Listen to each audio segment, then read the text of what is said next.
listening to BS the podcast with Benny Philhauer and Sal Zizzo. Enjoy. Dude, Sal, you got to find a way to get back on that team so you don't have to wear that collared shirt every day. But then there we go. There we go. Yo, you guys got me. Hey! He's got a camera on his phone. Welcome back to BS the podcast. We are here for, I think, the 14th time now. I honestly don't know anymore. I think we got to stop counting, but we got a big guest today, Sal. Yeah, we took a week off, got all our bearings straight, and we got a good one coming. We got Landon Donovan on the show today. Yep. The best player Captain in American America. history, in soccer history. So I don't really think there's an argument, to be honest, about that. No, I agree. I mean, obviously, we've had some other good players. You could say Clint Dempsey is tied with him in terms of all-time scoring. But I think Landon, played for I don't know how many years and how many World Cups, and in MLS he was fantastic as well. So. Yeah, best MLS and best American soccer player in history. So a pretty big one for us. We're excited to have him on. We'll have our usual quick hitters to get him comfortable with the questions. And then we'll talk about, his retired life, his life pro soccer player, now working with the San Diego soccer team and seeing how that's going. We'll talk to him about how his early career in Germany went and his national team career, some of the ups and downs, obviously, as well that he had throughout, the national team and all that kind of stuff. So we'll get into quite a few things, and it should be pretty interesting. Then obviously we got Ike crushing him with some difficult questions at the end with Ike's interrogation. So I'm excited. Yeah, I think the listeners are really going to like this one. It's not someone that you get to talk to every day, so or I guess listen to every day. So hope you guys like it. And this guy's a busy man, so he is currently on a train ride. So some of the audio might not be perfect today. Bear with us with that. We'll get Nino to make sure it sounds pretty good on the recording, but just so you guys have a little heads up. But let's not wait any longer. Let's bring him on. All right, we're here with Landon Donovan. Thanks for coming on the show, bro. I know you're on a train, so we'll try and get as best quality as we can here. Thank you. They just offered me wine, and it's 10:30 in the morning, so it could be a good ride. Perfect. That's good for us. You guys, you'll be able to answer the questions with more freedom that way. Sounds good. All right. Since I know you've listened to plenty of the podcast before, you know how this goes. We're going to do some quick hitters to start, so you get comfortable. Start sipping on your wine there, and then we'll get into some better questions through the middle of the podcast and finish up with Ike interrogating you, and you're going to have 5 questions to only plead the fifth 1, 2. You get all that? By the way, quick question, Ike. How'd it feel to go back into your old place the other day and smash Sporting? Wait, they lost. We lost. Or did you know that? I know you lost at the end. I was there. I mean, you guys. To be fair, you guys were the better team. And then who scored at the end? Hurtado did. Oh yeah, Hurtado. Landon, nice did you see Benny's cross? What a cross, huh? What a cross! Heck of a cross, Ben. I didn't even know Benny played. Well, he barely, because he pulled his groin on it, and so he had to get subbed out. Not my groin. Can we get into the interview here? Yes. All right, let's get into it. These are the quick hitters. On average, how many days a week do you miss being a pro soccer player? On average, 0. 0. Wow. Then was that how you felt when you retired the first 2 times too?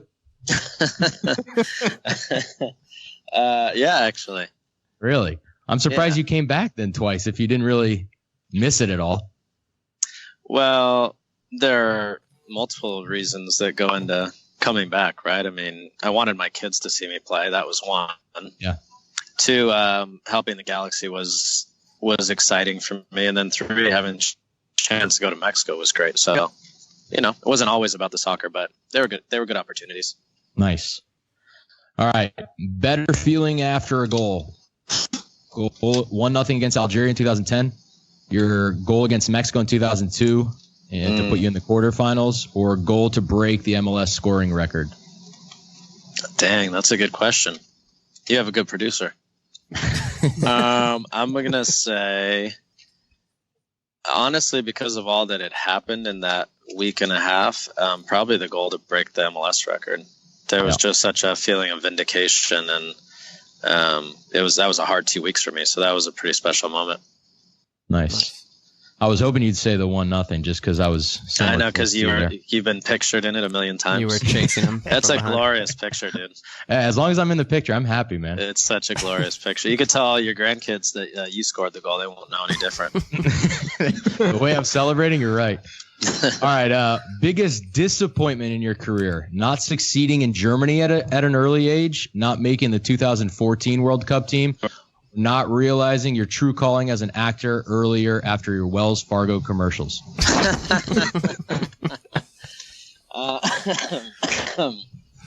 Well, I would say it's related, but I think not sticking it out in Germany longer is a regret, because I think if I had stuck it out and really gotten after it, eventually it would have come true or come to fruition. But I think my acting's pretty solid, actually, if I'm being honest. I agree, man. I think you're a pretty good actor. That's the one I thought you were going to choose, actually. All right. Next one. Who is your favorite current Galaxy player? Oh, that's a good question. Who's my favorite current Galaxy player? I don't even know if there are any left that I played with. Jeez. Doesn't necessarily have to be someone you played with. Could be just someone you like watching. I know, but ideally it's someone you played with, Yeah. Let's go with, I don't want to be boring. They love the boy. It's got to be legit. They love the boy. You want to hear my best Sebastian Legit story? Yes. I swear Yes. to you. So I was I think it was when I came back. So he's in the locker room one day. It was literally the first day I walked in the locker room, and it hadn't been more than 3 minutes. And he's got his shirt off, and he walks over to me and he says, "Hey, bro, can we take a selfie together, man?" And I looked at him and I was like, "Hi, I'm Landon. Nice to meet you." And he said, "Oh, hey, man." I said, "Let's get some training sessions in before we take a selfie, okay?" The guy. But he's a nice kid, actually. But it wasn't the best first impression. Yeah. But Great of guy, course, though. he had his shirt off. Hey, let me get my followers up. Real quick. That's exactly. That's exactly. I was like, who is this guy? And now he's dating Becky G, so joke's on all of us, guys. Yeah, the joke is definitely on all of us. No question. So is that your answer, or do you want to change it to Kurt Andrews, even though he's not a player? Kurt's my guy. I love Kurt. Kurthaniel, as we call him now. Kurt? What, you don't call him Kirk anymore? I've never called him Kirk. I call him Kurthaniel. Kirkus. All right. Who? And You the guys last should do. question, Did you guys done a podcast with him? we haven't. I don't think people he'd like be great. it's got to be on the inside for us to, only we know. Yeah, but like, It's- I think people would find interest in knowing like what his life is like every day. Right. Yeah, that's true. That's the trainer for Sporting Kansas City and X Galaxy for people who don't know. Yep. Thank you. Yep. All right. Last little intro question. Who is your favorite teammate of all time? Oh, that's a good question. Maybe Chingy, Brian Ching, Todd Donovan, Mike McGee, Omar Gonzalez, all up there. Just guys that like to be around, hang around. Yeah. But Chingy and I just had this special connection on the field, off the field. That was really pure. So he was always fun to be around. Nice. All right. You surpassed the initial intro questions. Let's get on to your career as a whole. Well, first, let's talk about how's retired life been and all the things that you've been doing, obviously, with the San Diego soccer team and getting it up and running. And how's that gone? Hectic. Lot to do. It's a lot of responsibility, but it's a lot of fun. I think a lot of people dream about the opportunity to sort of build something like this from scratch.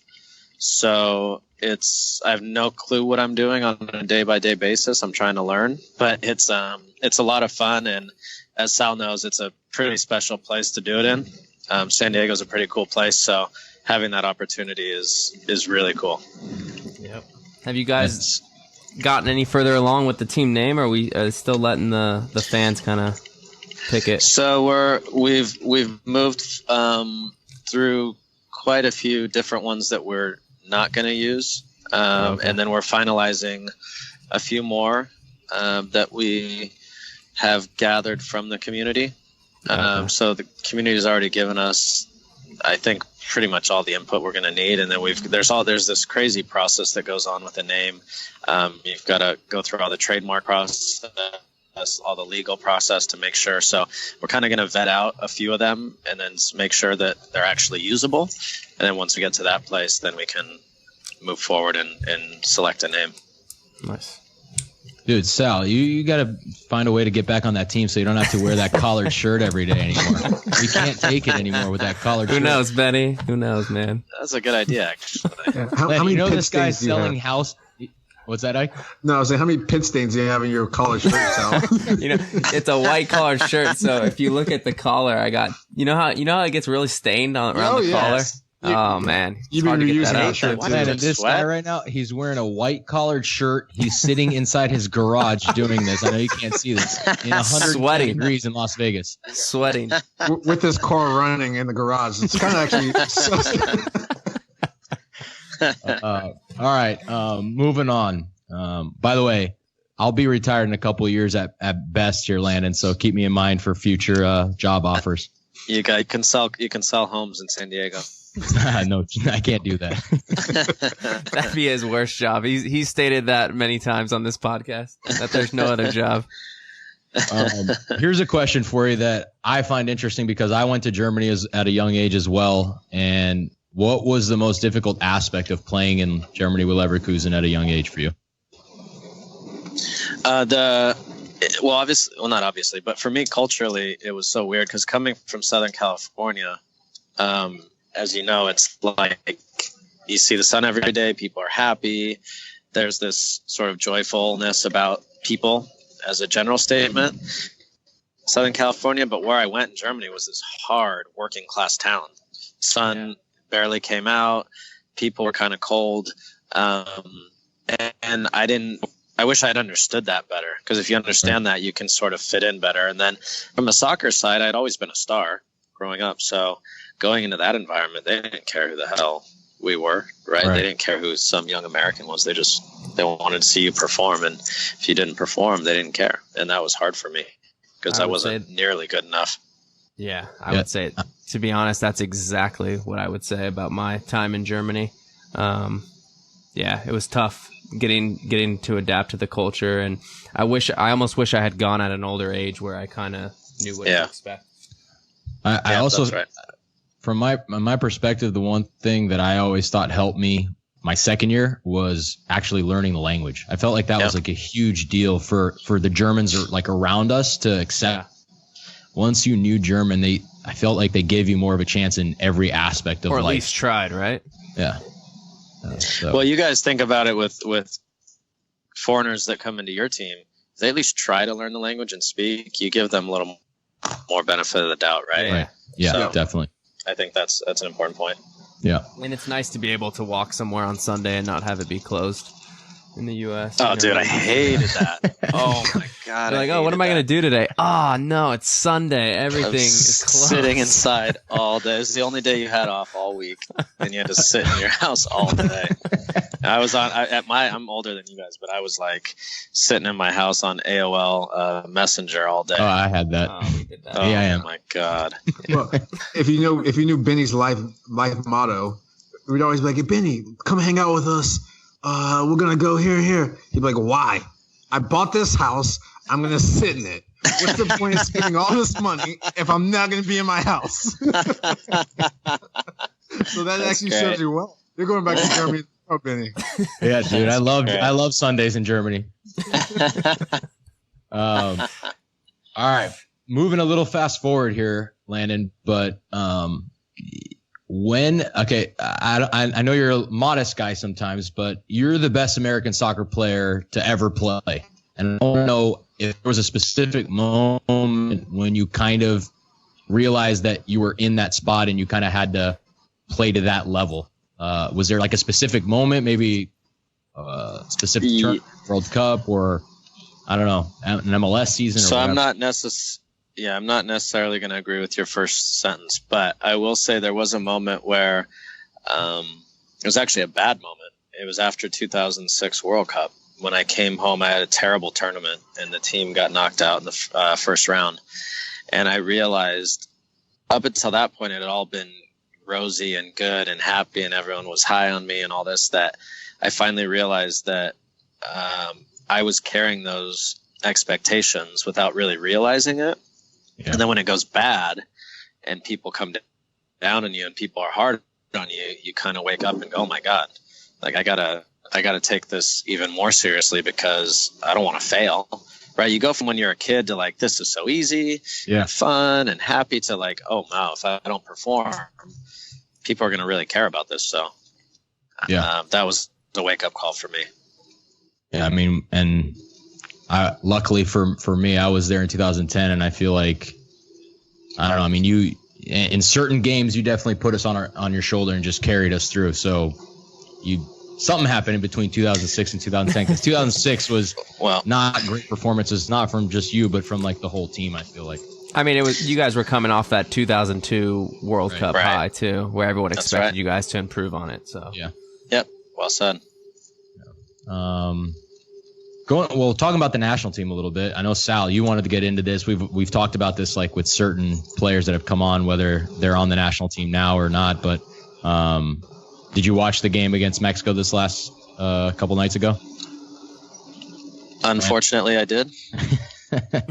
Yeah. And so this is a topic that we've talked about. And do you feel like, obviously what Greg's trying to do with the team is not easy, right? It's a difficult system. It's even more difficult for teams that aren't together every single day, like a club team. So they're trying to play out of the back, out of, very difficult situations.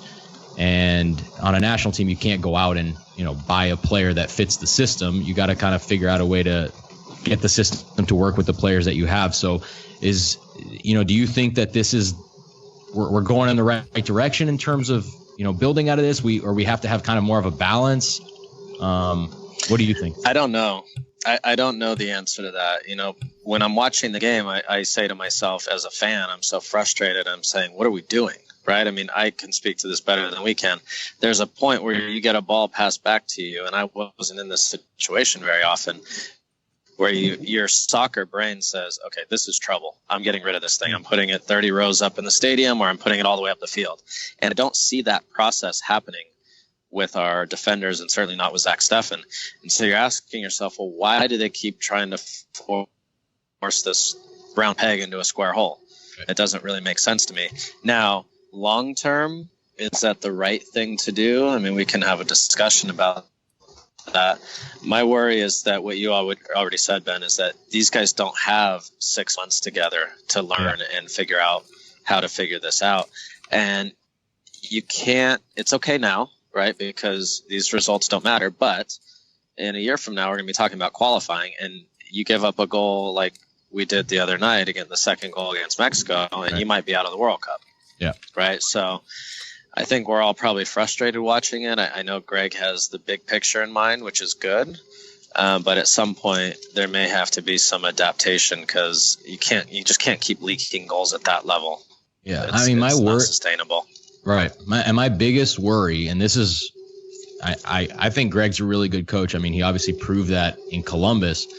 But my biggest worry is that I feel like they don't have the players in the back line, first of all, that are Barcelona type players that are going to pass out of everything. No. And what's worse than that, I think the players that are higher up the field, like the Christian Pulisics or the Weston McKennies or the Paul Ariolas, they're good on the break with space. And if you play, building out of the back like that, even if you break out, the other team's going to get players behind the ball. And I feel like it's, the best moments in my national team career was at the Confederations Cup in terms of how the team was playing. And we played a system that might have not been the prettiest thing, but we knew how to do it really well. And we would just break out. We would defend as a team, and we just break out, and we were unstoppable on the counterattack. And so, I mean, I think that, in my opinion, that's the best way to play with the national team with the guys that we have. So that's just my only worry in terms of how we're trying to, build the team this way. I have no problem for the big picture, but I don't know if it's the best thing even for, the stars of the team to play at their best. So I think the big picture, obviously,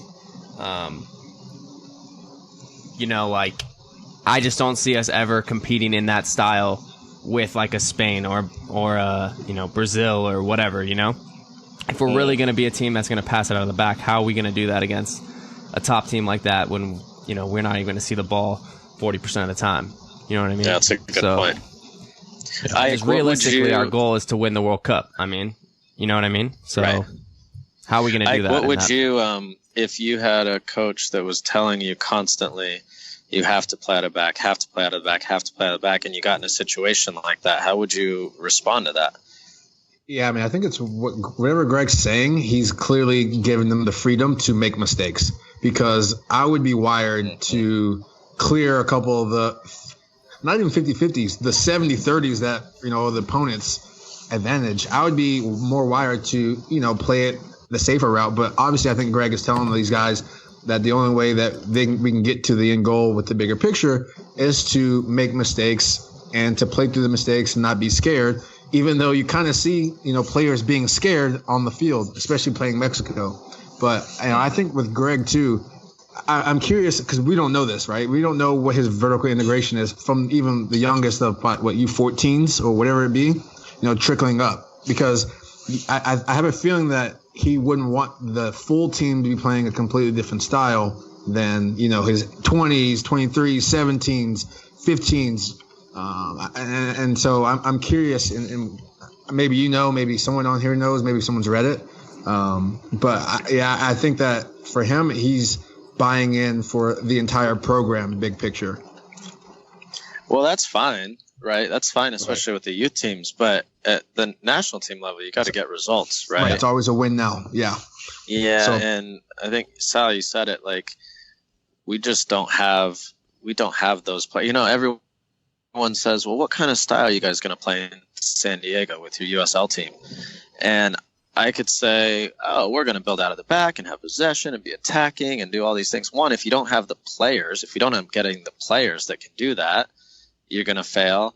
And two, what happens when you play a team that's better than you, right? You're not you're not going to win games by trying to build out of the back and doing those things. So I think at some point there's got to be a little bit of a reckoning and figure out, okay, this is not working.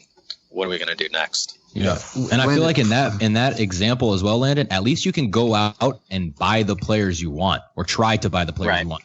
And in the national team, you can't go, "Oh, I'm going to make this guy American now." You just can't do that. So, Landon, Jurgen did. Jurgen did a good job at that, actually. Well, Landon, would you like to see results, or would you like to see the national team with results only, or aesthetics mixed in with mixed match results? And maybe in the long run, because it's going to be an if, in the long run, that they get to where they would like to be, knowing that they might not get there. No, it's a good question. But with the national team, I want to see results. Only, okay. Right? I mean, it's our national team. We've got to win, and we've got to, whether we like it or not, people watch and they're proud when America wins, especially when you play Mexico. Now, if you're playing 4 friendlies in January and February, and you're trying to work on stuff and you're going to win the game, so you're working on different things, that's fine. But you're playing Mexico, and then obviously when you get into qualifying, you got to win. And winning, by the way, winning's not automatic, right? You have to learn how to win too at this level. There are a lot of players who haven't played at this level. You have to learn what it takes to win at this level. And that means if you're a striker, you're not getting 4 or 5 chances if you're Giassi's artist, like you might in Columbus every game. You're getting 1 chance. Right, and if you're a defender, you make 1 mistake and you lose the game. So it's a different element that you have to learn, and it takes time to learn that. Yeah, I agree. I think it's about results, and as much as we can, talk about the long term, I think you got to start getting results, because the results now are going to give you confidence to get results later as well. But anyways, moving on. you've had a great career. We all know that. I don't need to tell you that. But if you could change one thing about what you did in your career, is there something that you would change? Yeah, we talked about it earlier. I would have stayed in Germany longer. Okay. I think I would have given myself the opportunity. Now, that being said, I'm proud of what all of us were able to accomplish in MLS and the way we've all helped build it.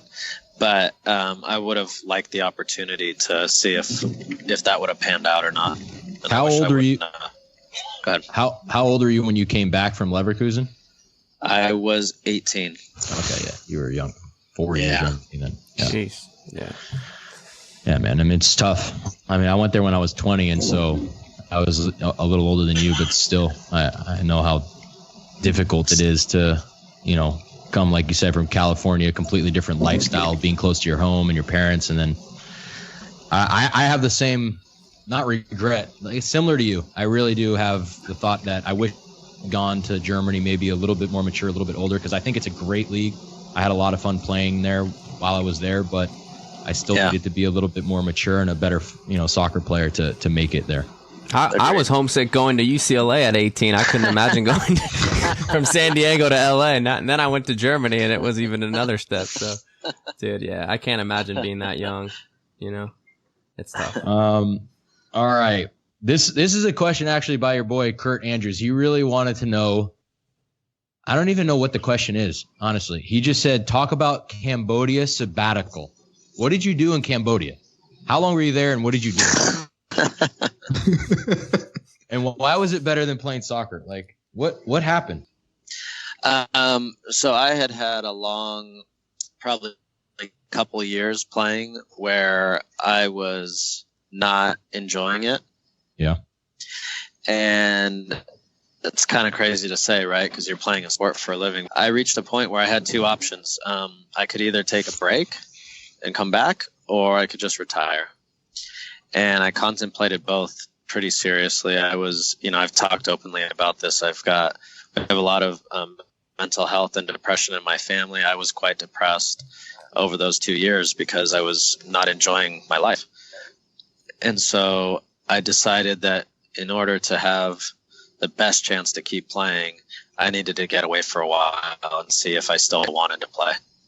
So Cambodia came about actually just because Donovan and I met a real estate agent, and she had just found this little island off the edge of Cambodia and was like, why not try this place? And it seemed about as remote as could be, which is exactly what I needed at the time. So I was in a place in my life where I said, let's go try it. And it was one of the best things that ever happened to me. Nice. How long were you there? I was there for a week. Okay. Yep. And you did what did you do there, or is it all? Do you not want to talk about it? Is it like a private thing for? A lot more to share. I'll have a lot more to share when I write a book one day. But there was a lot that went on there. It was a really cool out in the middle of the ocean, and met some really cool people there. I got the chance to walk around the village and walk around the towns. I got to speak to and hang out with some of the locals. It was mostly about just sort of finding myself and being able to get away from the life that I had been living for 16 straight years. So it was really refreshing for me. Well, once you write the book, you can come back on and talk about it. There you go. You got it. All right. Moving on from the sabbatical. What year was that? That was 2013, I believe. I remember obviously, our boy Jurgen, or my boy Jurgen. I don't want to include you in that, but he was the national team coach. And obviously I've had my things with Jurgen, but you, maybe not for any fault of your own, but had some things with Jurgen too. And I'm just curious, when you were obviously with the team in 2014, and I believe in 2013 was a Gold Cup, right? That you guys won and you played and did really well. Is that right? That's right. Okay. And then in 2014, obviously there's the camp for the national team, and to everybody that wasn't there was a massive surprise when you didn't go. What led to that did anything lead to it, or was it just completely random at the end of camp, or did you have any idea it was coming, or how? No, I didn't have any idea it was coming. Obviously, when I go back and piece together everything, I can understand why he made the decision he made, assuming it was soccer related. So I, as I'm getting into this side of the game, I understand that you have to look at a team as a whole, right? And I think he viewed my sabbatical as, doing a disservice to the team. I can understand why he felt the way he did. I still felt like I was good enough to make the team, but he didn't feel that way. And so that was disappointing. It was certainly a surprise. I think I wanted the opportunity to at least play a few games, in the lead-up games, to prove myself, which kind of sounds crazy, but I wanted that opportunity, and that was disappointing that I didn't have that chance. Yeah. So, well, I do think it sounds crazy when you say it like that, and I think that's pretty normal to say. I would say that this is all I have to say about it, and everybody knows that every coach in the world has favorites.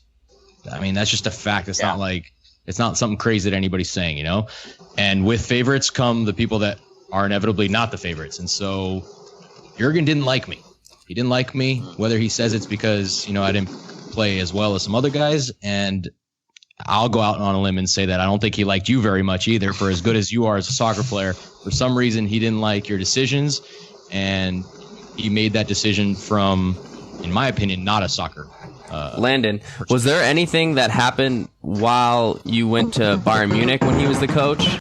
The only thing I can think is that he got fired when he was there, and he had brought me over on loan. And so I don't know if he, I don't think he would blame me, but maybe that decision didn't work out the way he wanted. I see. Well, yeah. I mean, then his son then decided to tweet laughing at you, which is, seems a little vindictive there. Yeah. So when I was in Germany at Bayern Munich, it was actually really nice because Jurgen had me over to his home while I was there, and I met his wife and his son and daughter and their nanny. And his wife, or his son at the time, was really young. He must have been maybe not even a teenager, and we had a great time. Really nice kid. And then when it all happened, it was really bizarre then to see someone sent me a screenshot of that tweet from Jonathan, and I was really quite confused actually, because I literally hadn't seen the kid since, and I didn't think I was mean to him. I thought I was nice to him when I met him the first time and the only time. So it was a little strange. Obviously people read into that. I tried to just let it go, but that was a little disappointing for sure. Yeah, I'm sure. Obviously, weird. As much as you had played, I think 3 World Cups before that, wanting to play in a 4th one, and you're always going to be disappointed. It just made it a personal, it seemed like it was personal. I mean, that's the whole thing. That's what I'm saying, right? Like, coaches have favorites, and for whatever reason, whether it was when you were in Germany at Bayern or your sabbatical decision or whatever it was, something teed, I feel like, Jurgen to not liking you, and then it just became their whole family kind of knew about it. Obviously, the kid knew about it too, and so.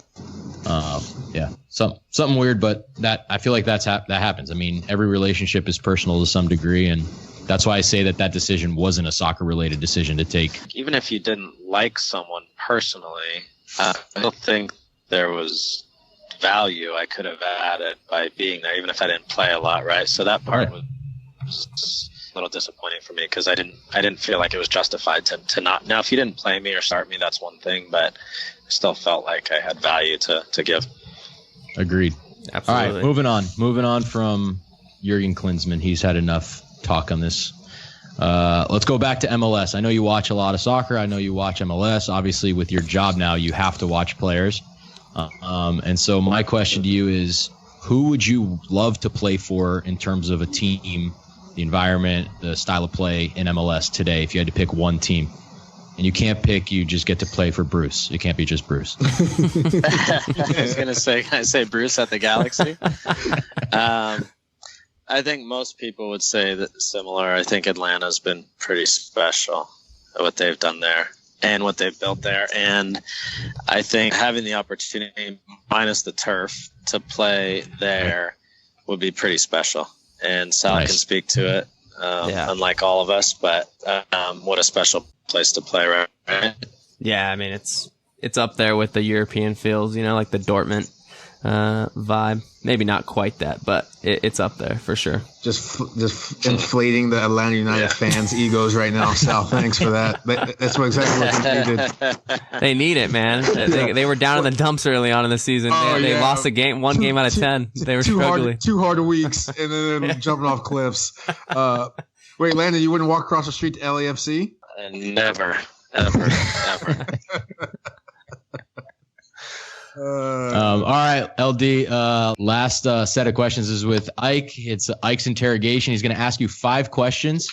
They're going to be harder than the rest of the podcast so far. And you have 1 question that you can plead the 5th. The other 4 you got to answer. Ike, go ahead. It's your turn. All right. And if you answer all 5, you can ask any one of us a question that we must answer. All right. Are you ready? Okay, that's good. All right. Who deserves a statue in Carson more, right out front of that beautiful Galaxy Stadium? David Beckham or Landon Donovan? Oh man, I think we both do. No. Okay, let me rephrase the question. Who deserves it first?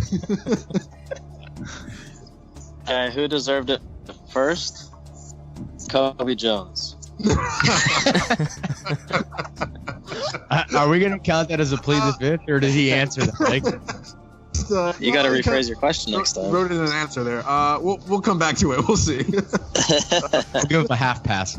Yeah, a half for sure. All right, you get to grab. Rank these former teammates in priority from first to last, and who would like to grab a beer with? Being Alan Gordon, Robbie King, Mike McGee, and David Beckham.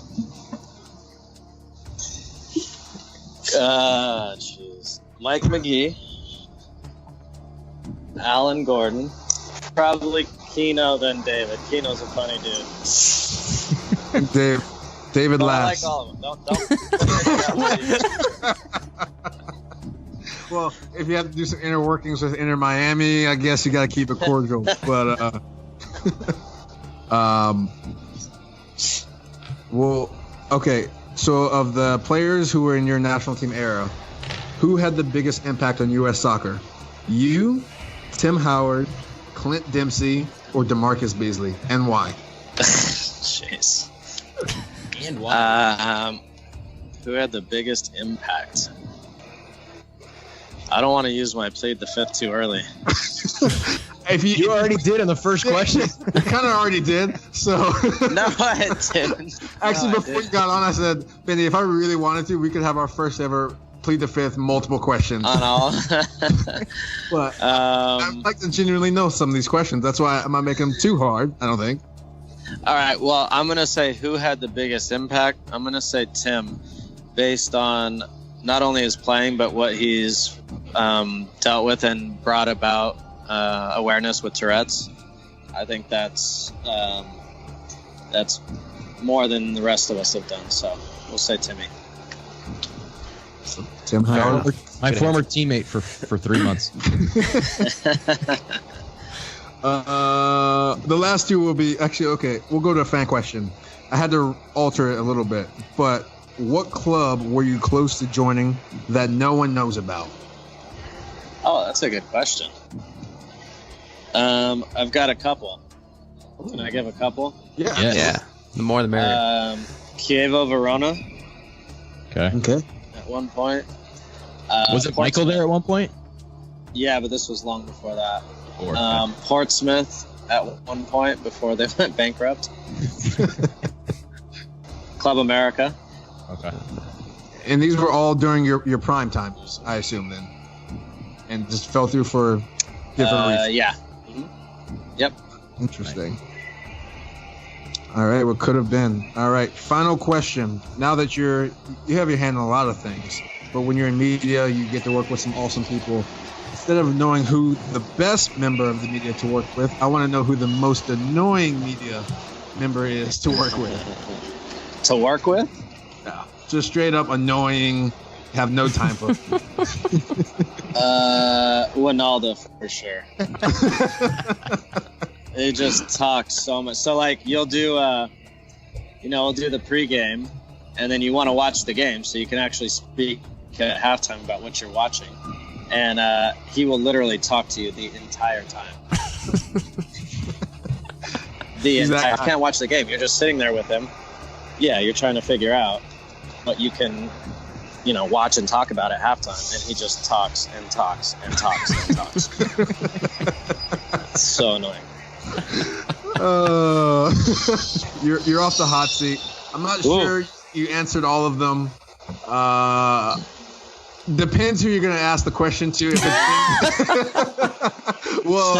it's if it's me or we'll give him a question. Go ahead, Landon. If you have any questions for any of us, I got three. one question. Okay. I got one question for Sal. Yes. Sal, is there any way we could talk you out of retirement to come play in San Diego next year? Let's talk about it. Let's talk about it. From his reality. We'll talk about it. I don't want to see any more dirty collared shirts, man. All right, man. Well, I got your number. You got mine. Let's text. All right. San Diego, Sal. Heard it here Let's do first, huh, Sal? Yeah, you guys heard it here first. I got to ask your advice. You've come out of retirement more than once, so. Hey, Sal, I hope I know all about it. Sal, I hope your bosses don't listen to the podcast. They're not going to be too pleased. Yeah, check over your shoulder. Make sure Destiny knows that you might be moving the family. All right. Well, that's good stuff from my end. We really appreciate it. I appreciate you guys. Yeah, thanks for coming on. Thanks for coming on, man. On all the San Diego endeavors. And good luck at USL. Make sure that's the best team ever, and maybe MLS one day. We'll see. Speed, guys. Thanks for everything. Thanks again, Landon, for coming on the show. That was awesome. We were really glad to have you on, and we were very lucky to be able to have some of those questions answered for us today. Yeah, there were a lot of little tidbits that I think the listeners are going to enjoy. Didn't know about a lot of those teams that he almost went to. A little bit about his 2014 time with Jurgen Klinsmann was pretty interesting. So, it was great talking to him, and wish him all the success in the future. Yeah, same here, and I'm sure he will have the success there in San Diego. I thought the most interesting part was the secrecy of the Cambodia sabbatical, that he rented out an island. Yeah. I mean, this guy was living out literally in the Indian Ocean. I mean, yeah, I'm honestly gonna look. I have to look up. Is Cambodia in the Indian Ocean or the South Pacific? I honestly don't even know. Yeah, I have to look this up now. I think it's in the South Pacific, but I could be wrong. Who knows? I don't want to sound it's like at the bottom ignorant, of China. I right? really don't Isn't like it at the sounding bottom? ignorant, but Yeah. We'll look it up, and we'll have Nino make us not sound. Put it on the so show dumb. notes.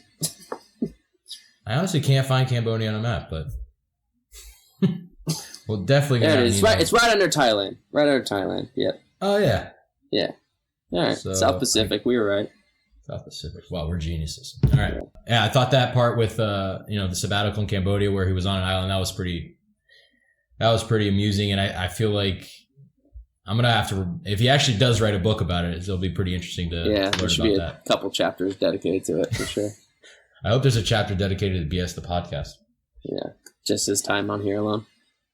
All right, or the week and a half process trying to get him on the show. Yeah, exactly. And I'm gonna let you go now, since you still haven't unbuttoned your t-shirt or your shirt, your dress shirt, that you still need to go to work. You probably got to put a tie on and go sell some more houses today. So I will let you go. We appreciate everybody coming on the show and listening and supporting us. And as usual, please subscribe to us on Apple Podcasts, DL or stream on TuneIn, YouTube, SoundCloud, Spotify, Google Play. Rate and comment on Instagram and Twitter. Email us your thoughts on BennySalad Podcast at Gmail, and continue to support us as best you can. with all those questions for the Plead the Fifth. Those are great, and we love to hear from you guys. So we appreciate it, and thanks for listening. Thanks, guys. See you next time.